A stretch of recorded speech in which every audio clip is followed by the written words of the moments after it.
वालेकुम नाज़रीन कराम, मैं सलीम वान हूँ और हाज़िर हूँ एक नई वीडियो लेके आपके सामने। नाज़रीन कराम, अदालत उज़्मा या सुप्रीम कोर्ट जिसे कहते हैं, ये सबसे आखिरी अदालत है हमारी मुल्क की। यानी इसमें जो भी फैसले हो जाते हैं वो फिर और कहीं पे भी उनको चैलेंज नहीं किया जा सकता, सिवाय जो है वो अगर मौत की कोई सज़ा हो गई हो किसी को, तो वो सदर मुमलिकत उसको वो आखिरी जो अदालत होती है या आखिरी जहाँ से माफ़ी हो सकती है वो होती है। तो उसी तरह ही नाज़रीन कराम, सुप्रीम कोर्ट का जैसे फ़ैसला आखिरी होता है, उसी तरह इसका रोल भी बहुत अहम होता है मुल्क की फ़ैसलों में, या मुल्क में जो इंसाफ हो रहा है, या जो मसाइल हैं जो मुल्क में इंसाफ के हवाले से। तो आज जो है वो मिसिंग पर्सन्स के हवाले से एक अदालती कार्रवाई जो है वो लाइव जारी थी। तो काज़ी फ़ाइज़ ईसा साहब जो हैं वो लाइव उन्होंने एक सिलसिला शुरू किया हुआ है। तो उसमें सारी चीज़ें जो है वो अवाम भी देख रहे होते हैं। तो अब कई चीज़ें जो हैं वो, चाहे वो मुस्बत हैं या मनफ़ी हैं, लेकिन अवाम की नज़र में भी वो आ रही हैं। तो वो लाइव जो कार्रवाई जारी थी, मिसिंग पर्सन्स के हवाले से ये केस था। तो उस पे जो है वो हमारे मुल्क के मायनाज़ जो है वो रिपोर्टर हैं, कोर्ट रिपोर्टर समी इब्राहिम साहब और सिद्दीक जान साहब, ये कुछ गुफ्तगू कर रहे हैं। आप ज़रा ये गुफ्तगू देखें, फिर इसके ऊपर बात करते हैं। सदीक जान, बहुत कुछ हुआ, बड़ी गुफ्तगू हुई। जो एंड पे उन्होंने कहा वो तो मैंने बता दिया। इसके अलावा जो इसकी हाइलाइट्स है, मैं चाह रहा हूँ कि आप जरा वो बयान करें। देखें सर, लाइव भी लोगों ने देखा और हम तो कमरे अदालत में मौजूद थे। मेरा ख्याल है बड़ा अफसोसनाक था जिस तरह से काजी फायज साहब मजाक उड़ा रहे थे, तमस्खुर, और बड़ा उन्होंने इसको लाइट लिया शुरू में तो। और वजह ये वही है कि वो समझते हैं कि पीटीआई के साथ जो कुछ हो रहा है वो ठीक हो रहा है। मतलब यही मतलब है ना। कि दूसरी बात यह है कि आप कह रहे हैं कि वो लोग जो हैं जिनको लापता किया गया, और वो खुद क्यों नहीं बोल रहे। बात यह है कि आपकी हाई कोर्ट्स में 4-4 माह लोगों के केस पेंडिंग रहे, लोगों के साथ जुल्म होता रहा, ज्यादती होती रही, जबर होता रहा। किसी एक हाई कोर्ट के किसी एक जज की इतनी औकात नहीं थी कि वो ऑर्डर करके उनको रिहा करा सकता। ठीक है, आपके हाई कोर्ट की हालात ये हैं कि आपके हाई कोर्ट्स के जजेस कहते हैं यार प्रेस कॉन्फ्रेंस कर लो। आपके हाई कोर्ट के जजेस बैठ के आंसू बहाते हैं। हालत यह है कि आपकी अदालतों के फैसले जूतों की नोक पर हैं। तो आप बात करते हैं कि वो लोग क्यों नहीं बोलते आकर। जो कुछ उनके साथ गुजरा है आपको तो सोमोटो लेना चाहिए था उस वक्त। आज आप बैठ के कह रहे हैं कि जी बस ठीक है। बात यह है समी साहब, बोले तो तब कोई जब उसको पता हो कि उसको कोई तहफ़्फ़ुज़ होगा अदालतों में। तो काजी साहब ने काफ़ी मजाक उड़ाया है। और काजी साहब जो है वो वही, क्योंकि इमरान खान साहब का जो भी जो मामला है, मुझे समझ में आई, जो बात चल रही थी उसमें तज़हीक पीटीआई की, तज़हीक इमरान खान की, और वो ये बताने की कोशिश कर रहे थे कि इमरान खान के ज़माने में ये सब कुछ होता रहा है। अब एक तरफ तो वो लोगों से कह रहे हैं कि वो सच बोलें, और दूसरी जानिब उनको पता है कि पाकिस्तान के अंदर जो पॉलिटिकल गवर्नमेंट्स हैं, जो वज़ीर आज़म है, वो किसके हॉस्टेज होते हैं और मामलात को कौन चला रहा होता है। और काजी फायज ईसा साहब ये कहते हैं कि जी फैज़ाबाद धरना जो उन्होंने फैसला दिया था, तो उसके नतीजे में उनके खिलाफ रेफरेंस आया और हमने देखा सारा जो कुछ हुआ, लेकिन यहाँ पर वो अचानक मासूम बन जाते हैं। अब उन्होंने, मुझे मुझे बड़ी हैरत हुई कि वो जो बिल जिसको शीरी मज़ारी साहबा ने मिसिंग बिल कहा, वो तो एक सेकंड में काजी साहब के अमले ने निकाल के तो सामने पेश कर दिया। लेकिन जो कमीशन है मिसिंग पर्सन का, उसकी जो रिपोर्ट है जो कि वेबसाइट पे है, वो उनके पास, वो उसको वो निकालने में नाकाम रहे। तो मुझे तो एक ऐसा लगा कि जैसे ब्लेम गेम की जाती है, स्कोर सेटल करने की कोशिश की जा रही, क्योंकि आगे इलेक्शन जो 8 फरवरी को, मुझे नहीं पता होता है या नहीं होता, लेकिन एक क्योंकि नाम हुआ है, उसका ऐलान हुआ है, तो ये आज इमरान खान की तज़हीक करने की और उनके साथियों की तज़हीक की, आज मुझे काजी साहब मुस्कुरा कर वो बातें करते हुए नज़र आए। लेकिन जो पिछले 4 दिनों में हुआ, जो जमशेद दस्ती की चीखें हैं, जो वो कहता है कि मेरी बीवी को डंडे मारे गए नंगा करके, जो और लोगों के साथ हुआ, प्रपोजर्स के साथ, सेकेंडर्स के साथ, फिर उम्मीदवारान के साथ, उनके उस्मान डार की वालदा के साथ, उमर डार के साथ, उस पे काजी साहब की कानों पे जूं तक नहीं रेंगी, और उन्होंने यानी उस तरफ आंख उठा के देखना भी मुनासिब नहीं समझा।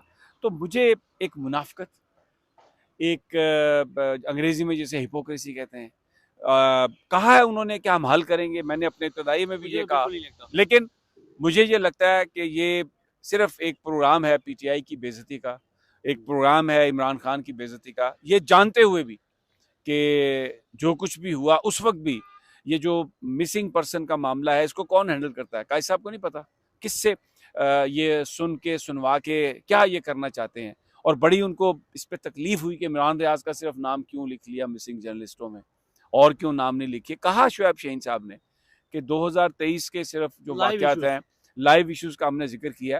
देखें, मतीउल्लाह जान हो, असद तूर हो, कोई भी सहाफ़ी हो, अगर उसको उठाया जाए, उसको मारा जाए, हमने उस वक्त भी उसकी मजम्मत की थी।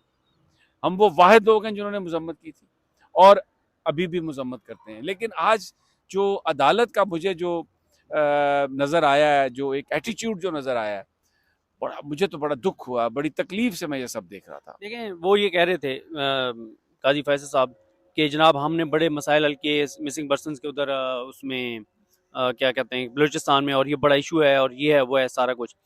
तो बात यह है कि काजी फैसल साहब को चीफ जस्टिस बने हुए अक्टूबर में बने थे, सितंबर में बने थे, सितंबर, अक्टूबर, नवंबर, दिसंबर, यानी 4 माह हो गए। तो 4 माह में आज ही क्यों याद है फिर मिसिंग पर्सन का, क्यों आज क्यों लगाया आपने? पहली बात। दूसरी बात यह है कि आज आपकी जबान पे अरशद शरीफ नहीं आया, आप उसका केस भी नहीं लगा रहे, आपके पास पेंडिंग है। ठीक है, ये सब आपने असद तूर का नाम लिया, आपने मतीउल्लाह जान का नाम लिया, दुरुस्त लिया, हमें उस पर कोई इतराज नहीं है, बावजूद इसके कि हमारी उनके कंडक्ट पे किसी के, उनको हमारे कंडक्ट पे रिजर्वेशन हो सकती है, हमारे उन पे, लेकिन जर्नलिस्ट है, अपने ओपिनियन के साथ जिंदा है।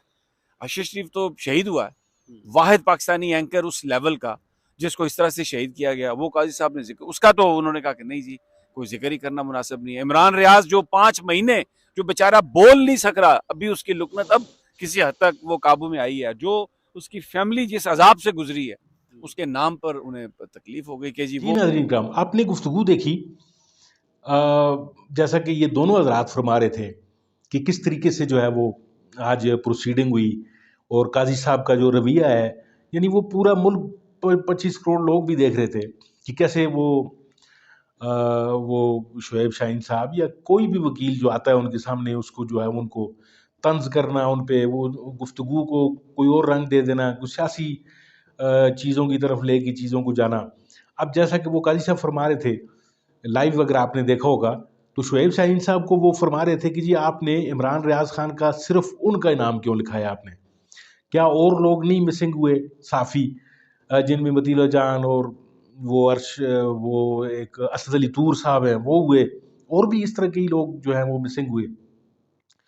तो नाज़रीन किराम, अब किसी को ये चीज़ कहना कि जी आपने, आपकी नीयत में कोई खुदा न खास्ता खोट है जिसकी वजह से आपने ये नाम नहीं लिखे, तो नाज़रीन किराम, जस्टिस साहब जो हैं वो मुल्क के बड़े हैं, वो बड़े मुनसिफ, बड़े आला ओहदे पे फाइज हैं, तो वो इस तरह भी कह सकते थे कि जी शुएब शाहीन साहब आपने ये 2 नाम नहीं लिखे हुए, आप इस तरह करें, आप इन 2 नामों को भी इस केस में शामिल करें, हम तीनों लोगों को देख लेते हैं, तीनों लोगों के केस देख लेते हैं। अब इतनी सिंपल सी बात है, अब पूरी दुनिया देख रही है, और काजी साहब जो है वो उनको, यानी तकरीबन कोई 4-5 मिनट तो वो शुएब शाहीन साहब को जस्ट वो इस तरह एक प्रेशराइज करते रहे कि जी आपकी जो है वो आपने क्यों नहीं लिखा, क्यों नहीं किया।